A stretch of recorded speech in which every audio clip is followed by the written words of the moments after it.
মিডিয়ার কথা বলেছিল শুধু, যে আমি মিডিয়ার লোক। আসলে কি মিডিয়া, কোন মিডিয়া, সেই কথা বলার আর সুযোগ পায়নি।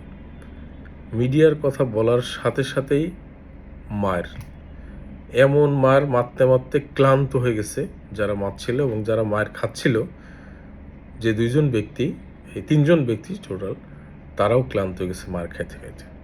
এক পর্যায়ে মার যখন ক্লান্ত হয়ে গেছে যারা মারছিল, তখন তারা জিজ্ঞেস করছে, আপনারা আপনারা বলেন তো, এই বলেন তো কী হয়েছে, কি আপনারা কেন এখানে এসছেন? তো তখন বললো যে আপনারা তো কথাই শুনতে দিলেন না, কথাই বলতে দিলেন না, তার আগেই তো আহ, এমনভাবে পিটালেন যে এরকম কোনো চোরকেও এভাবে পিটায় না।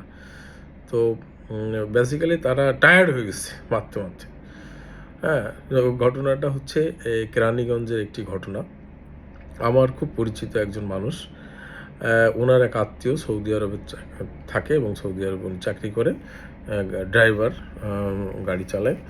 তো বাংলাদেশে এসছে এবং একটি জমি কিনবে কেরানীগঞ্জে, একটা জমি দেখতে গিয়েছিল এবং তাদের সাথে যে লোকটা গিয়েছিল সেই লোকটা হচ্ছে ওই জমির মিডিয়াগিরি করে আর কি, জমির দালাল। তো আর যারা মেরেছিল তারা বেসিক্যালি ওই অঞ্চলের ওই ভেকু দিয়ে ওই মাটি কাটতেছিল অন্য জমি থেকে। তো এরা জমিটা ওদের পছন্দ হয়েছে, পছন্দ হওয়ার পরে ওরা এটা ওই জমিটা ভিডিও করছে। ওই যে জমিটা কিনবে পছন্দ হয়েছে সেই জমিটা ওরা ছবি টবি তুলছে, ভিডিও করছে এবং এটা তাদের ওই সৌদি আরব প্রবাসী যে লোক, সেই লোক তার ওয়াইফকে পাঠাইছে, দেখাইছে যে এরকম। এই ঘটনাটা দেখে ফেলছে যারা ভেকু দিয়ে মাটি কাটতেছিল তারা, এবং তারা ওখানকার স্থানীয় প্রভাবশালী এবং তারা এই কাজগুলো, মাটিগুলো কেটে অবৈধভাবে ব্যবসা করে। তো ওরা তখন আসছে, এসে ওদের কাছে জিজ্ঞেস করছে শুধুমাত্র যে আপনারা, ওই লোকটার কাছে, যে লোক মিডিয়া আর কি, জমির দালাল, সেই লোকটার কাছে শুধু জিজ্ঞেস করছে যে আপনি কে। তখন ওই লোক শুধু বলছে আমি মিডিয়ার লোক। এই মিডিয়ার লোক বলার কারণেই হুমতালাম কাণ্ড, মানে চরম মার। আর সেই লোক আমারও বলতেছে, ভাই এমন মার আমার জীবনে খায়নি এবং কোন কি অপরাধ আমি করছি যে এরকম মারা মারছে। মারতে মারতে ভাই জীবনই শেষ হয়ে যায় এরকম অবস্থা। তো তারা মনে করছে আমাদের এই ছবি বা টিডিওগুলো তারা বিভিন্ন জায়গায় টেলিভিশন বা পত্রিকায় প্রচার করে আমাদেরকে বিপদে ফেলবে, সেই জন্য তারা এই এই মারা মারছে। পরবর্তীতে তারা যখন তাদের হুঁশ ফিরছে এবং মারতে মারতে তারা যখন ক্লান্ত হয়ে গেছে, তখন তারা জিজ্ঞেস করছে আর কি, তখন ব্যাপারটা খোলসা হয়েছে। তো যে লোকটা আমার যে পরিচিত খুব কাছের মানুষ, সেই মানুষটা বলতেছে, ভাই জীবনে কোনোদিন বলি না, এটা খুব লজ্জার ব্যাপার যে মানুষ কতটা হিংস্র এবং কতটা খারাপ, এর প্রতিশোধ তো একদিন আল্লাহ নিবেই, এটা স্বাভাবিক। তো সে বলল যে এর বিচার হওয়ার দরকার। উনি বললো যে ভাই এরকম বিপদে আমি আমার জীবনে পড়ি নাই, যে এরকম একটা সিচুয়েশন আমার উপর দিয়ে গেল। একটা জিনিস হচ্ছে, মিডিয়ার কথা বললে কিন্তু মানুষ অনেক সময় ভয় পায়, মানে সাংবাদিক।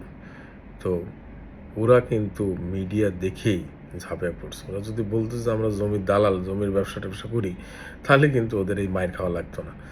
মানুষ না বুঝে, দেখেন পরে ওরা অনেক সরি টরি বলছে, কিন্তু তার আগে তো তাদের অনেক, মানে অনেক কিছু হয়ে গেছে তাদের জীবনের ওপর দিয়ে আর কি। এবং কি ইট দিয়ে তার ঘাড়ের এখানে জোরে সজোরে মেরেছিল, এই বোনটা ভেঙে যাওয়ার কথা ছিল কিন্তু ভাঙে নাই সৌভাগ্যক্রমে। তো এরকম একটা পরিস্থিতি আমাদের সময় অনেক সময় কিন্তু ঘটে যায়, যে ঘটনা আসলে যা তা কিন্তু মানুষ না বুঝেই একটা ঘটনা আর এক জায়গায় প্রবাহিত করে। আমরা অনেক কিছুই দেখি এরকম, পিছনে লুকিয়ে থাকে অনেক কিছুই, অনেক গল্প। হ্যাঁ, কিন্তু সামনের উপর চলে যায় অনেক কিছুই ঘটে যায়। পরে যখন মানুষ বোঝে তখন শুধু হাই হাই করে, আফসোস করে, যে হাই হাই কী করলাম, না বুঝে কী করলাম। আসলে মানুষ বুঝে না বলেই ভুল করে, কিন্তু আমরা মানুষ তো, আমরা তো আশরাফুল মাখলুকাত, আল্লাহর সৃষ্টির সেরা জীব। আমরা যে কোনো ঘটনা বুঝে আমাদের মনে হয় পথ চলা উচিত, যে আমরা কী করছি, কী হবে, এর ভবিষ্যৎ কী। আমাদের অনেকেই আমরা কিন্তু হুজুগে হুজুগে পাগল। এখন তো ফেসবুক খুললে অনেক সময় রাত্রে ঘুম বন্ধ হয়ে যায়। ফেসবুকে যেসব নিউজ টোটালি ফেক নিউজ, মানে ম্যাক্সিমাম ফেক নিউজগুলো মানুষ ছাড়ে, তার মনে হয় ভিউ বাড়ায় বা এরকম তার পেজ এরকম কোনো কিছু মানে ইনক্রিজ করার জন্য এগুলো করে। আর আমরা যারা বোকা মানুষ তারা এই অনেকেই বিশ্বাস করে ফেলি। আর একটা নিউজ, একটা ফেক জিনিসও যখন আসলে বারবার মানুষের কাছে প্রচার করা হয় বা মানুষকে বলা হয়, তখন কিন্তু মানুষ আ একরকম বিশ্বাস করতে শুরু করে যে আসলে এই ঘটনা মনে হয় সত্য, হতেও পারে। হ্যাঁ? এরকম হতেও পারে, এইটা একসময় খুব established হয়ে যায় যে না, মনে হয় ঘটনা ঘটছে। না হলে কেন মানুষ বলবে? যা মানে আবার তার নিজের কাছেই চলে আসে যে কিছু সত্য, মানে কিছু বটে, না হলেই এরকম কিছু ঘটে, না হলেই কিছু বটে। এরকম একটা কথা আছে না যে কিছু তো বটে যার উঠছে।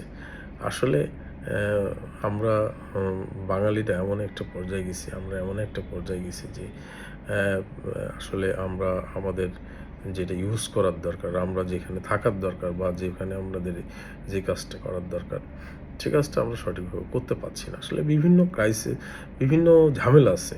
আমি মনে করছি যে বিভিন্ন ঝামেলা আছে, সেই কারণেই আসলে আমরা করতে পারছি না।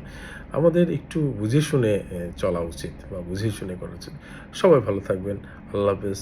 কোনো ঘটনা দেখা বা বুঝার আগে, কোনো ঘটনা ঘটার আগে আমরা একটু চিন্তা ভাবনা করে চলব।